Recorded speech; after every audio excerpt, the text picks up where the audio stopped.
बिस्मिल्लाहिर्रहमानिर्रहीम। अस्सलामु अलैकुम। क्या हाल है तमाम देखने वाले दोस्तों की, उम्मीद करता हूँ खैरियत से होंगे। और आज मैं लेके आया हूँ आपके लिए एक नई वीडियो। मैंने सोचा कि जो हम कोर्स करवा रहे हैं जनाब गवर्नर सिंध कामरान खान तसूरी साहब, ये जो फ्री ऑफ कोर्स करवा रहे हैं, कुछ 3 कोर्स हैं इसके अंदर। ये कोर्स हैं क्या बेसिकली, क्योंकि जो फील्ड आप चूज़ कर रहे हो उसके बारे में आपको पहले से पता होना चाहिए बेसिकली कि वो कोर्स क्या है, वो फील्ड में जिस फील्ड में जा रहा हूँ वो है क्या।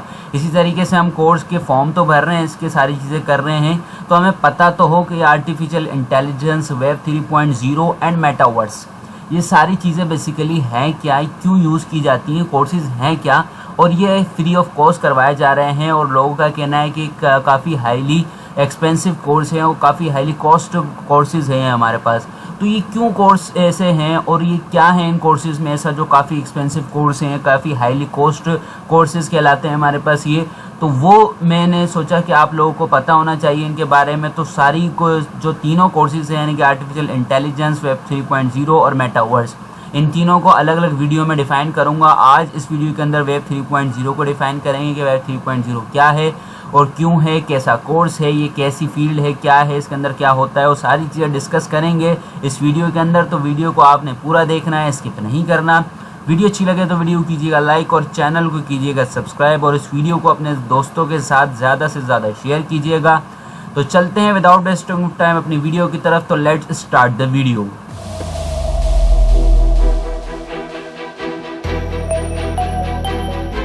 सबसे पहले बात करते हैं वेब 1.0 की। अब वेब 1.0 का एरा क्या था, यानी कि किस एरा में आई थी। तो इसका जो एरा था वो 1990 से लेकर 2005 था, यानी कि 1990 से लेकर 2005 तक का इसका एरा था। ये जब इंटरनेट आया हमारे पास, यानी कि वेब 1.0 जब आया हमारे पास, तो ये इंटरनेट को एज अ न्यूज़पेपर ट्रीट किया जाता था। न्यूज़पेपर ट्रीट किया जाता था मतलब यहाँ पर लोग आते थे, वेबसाइट पर कंटेंट पढ़ते थे और चले जाते थे। यानी कि इसके अंदर कोई इंटरेक्शन नहीं थी, कोई इमेजेस नहीं थी, कोई वीडियोस, कोई ऑडियो, यानी कि इसके अंदर कोई इंटरेक्शन नहीं थी वेब 1.0 के अंदर।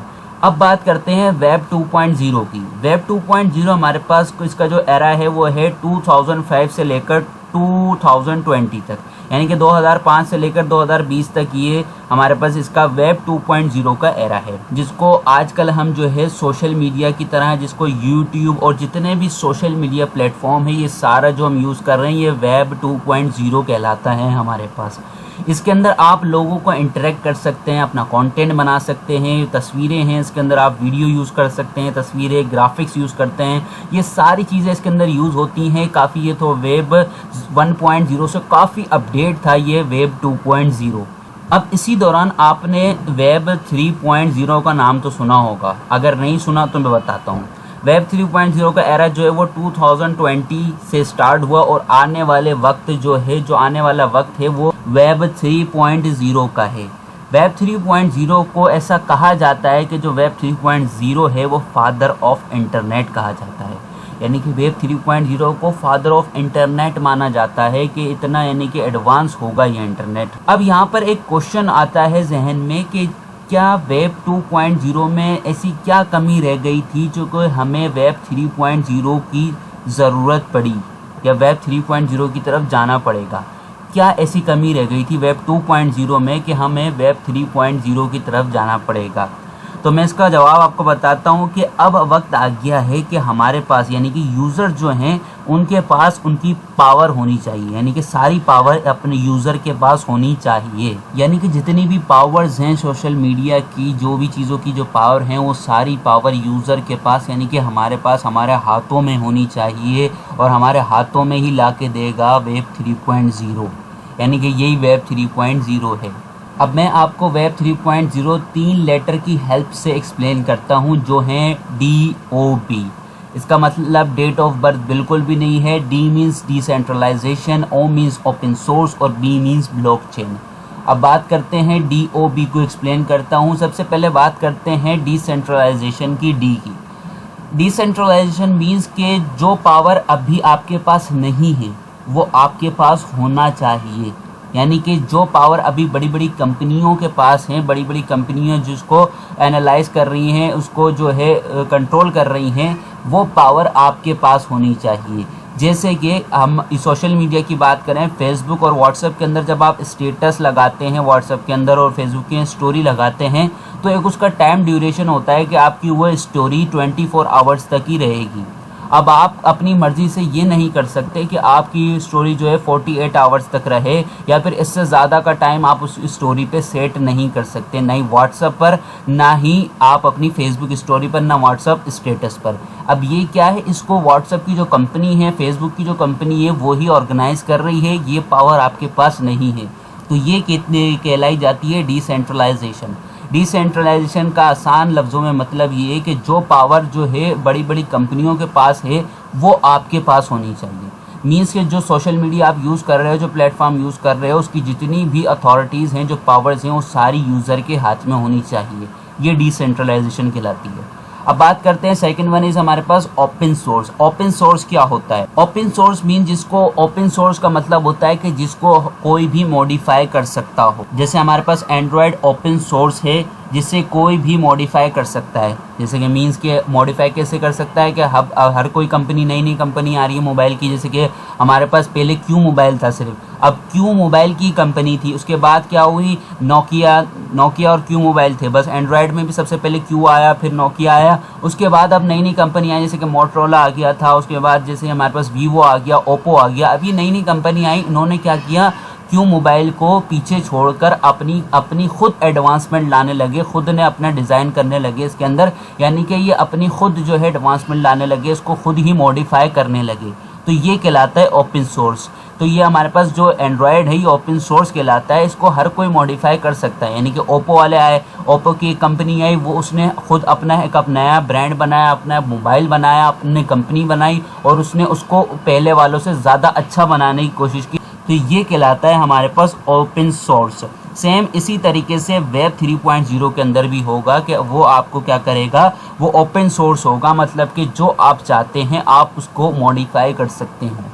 यानी कि जैसा आप चाहते हो आप आने वाले वक्तों में अपने जो है सोशल मीडिया प्लेटफॉर्म है उसको खुद मॉडिफाई कर सकते हो अपने हिसाब से। ये वेब 3.0 ला के देगा। अब थर्ड वन हमारे पास जो है ब्लॉकचेन। ब्लॉकचेन क्या होता है? ब्लॉकचेन जो है हमारे पास बहुत ज़्यादा सिक्योर टेक्नोलॉजी है जिसमें आपका डेटा डिफरेंट ब्लॉक्स के अंदर स्टोर करके रखा जाता है और वो ब्लॉक्स चेन की सूरत में होते हैं और ये बहुत ज़्यादा सिक्योर नेटवर्क होता है। मींस कि जो आपका डेटा होता है वो ब्लॉक्स की सूरत में होता है और वो ब्लॉक्स जो है हमारे पास चेन की सूरत में होते हैं। जैसे कि आपको नाम से ही पता चल रहा है ब्लॉक चेन, यानी कि आपका डेटा ब्लॉक्स के अंदर होता है, वो ब्लॉक चेन की तरह जुड़े हुए होते हैं। इसी तरीके से ये जो हमारे पास टैग है, ये हमारे पास टैग काफ़ी जो है हाईली सिक्योर टैग कहलाता है हमारे पास, और इसको हैक करना भी आसान नहीं है, यानी कि इसको हैक करना भी बहुत मुश्किल होता है। मींस ब्लॉकचेन जो टेक्नोलॉजी है हमारे पास काफ़ी सिक्योर टेक्नोलॉजी है हमारे पास। तो ये 3 लेटर्स हैं जिनकी मदद से आई होप कि आपको समझ में आया होगा कि हमारे पास वेब 3.0 क्या क्या करके देगा हमें, और वेब 3.0 है क्या बेसिकली। क्या आपको पता है कि वेब 3.0 का कॉन्सेप्ट आया कहाँ से? नहीं पता? मैं बताता हूँ। आपने क्रिप्टो करेंसी का नाम तो सुना होगा। क्रिप्टो करेंसी के अंदर जैसे हमारे पास करेंसी जो मोस्ट पॉपुलर करेंसी जो है वो बिटकॉइन है, इसी तरीके से एक और करेंसी है वो है इथेरियम, जिसके को फाउंडर हैं गेविन वुड। उन्होंने 3.0 का इंट्रोड्यूस करवाया था उन्होंने। गेविन वुड ने जो है सबसे पहले 3.0 को इंट्रोड्यूस करवाया था और उन्होंने ही इसका कॉन्सेप्ट दिया था कि वेब 3.0 क्या है और इसको हमारे पास कितनी इम्पोर्टेंस है इसकी आने वाले वक्तों में, और ये हमारे लिए क्यों ज़रूरी है। आई होप कि आपको ये बात समझ में आ गई होगी। जो कि इथेरियम के को फाउंडर हैं गेविन वुड, उन्होंने ये जो है हमारे पास 3.0 को इंट्रोड्यूस करवाया था, वेब 3.0 को, और उन्होंने ही कॉन्सेप्ट बताया था कि आने वाले वक्तों में हमारे पास जो है वेब 3.0 क्यों ज़रूरी है और क्या इंपॉर्टेंस है वेब 3.0 की और उसके अंदर क्या क्या होना चाहिए। वो सारी चीज़ें जो हैं गेविन वुड ने बताई थी हमें।